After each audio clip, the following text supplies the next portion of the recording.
Dakta, hujambo popote ulipo mwana spoti, matumaini yangu makubwa sana kwamba umeshinda vizuri. Karibu tudunde viwanjani. Unaweza kutufuata kwenye mitandao ya kijamii Facebook na pia X. Mimi ni @lemoka. Karibu tena sana, na pia @KBC Channel 1. Kocha mkuu wa Harambee Starlets Beldin Odemba ametaja kikosi cha muda cha wachezaji 34 katika maandalizi ya kombe la mataifa ya bara Afrika kwa kindada mwaka huu litakalofanyika Afrika ya Kusini.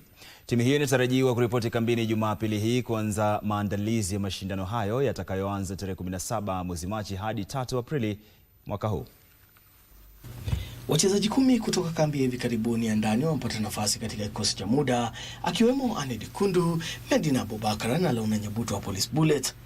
Wachezaji 8 kutoka kikosi cha Kenya cha chini ya miaka 20 Rising Starlets, Elizabeth Ochaka, Lauren Ilavonga na Faisal Odhiambo ni miongoni mwa waliodumisha nafasi zao, huku Diana Ochol, Vida Okeo na Lona Faith wakipokea mwaliko wao wa kwanza katika kikosi cha taifa.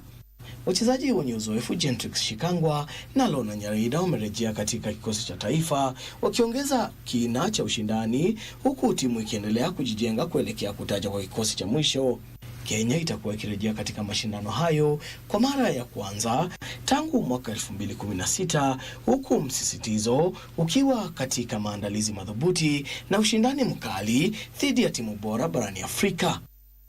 Wakati huo huo, Rising Starlets wameimarisha mazoezi katika uwanja wa Chemazi kabla ya mechi ya marudiano dhidi ya Tanzania katika mechi ya raundi ya 3 ya kufuzu kwa kombe la dunia kwa chipukizi wasiozidi umri wa miaka 20 itakayochezwa siku ya Jumamosi.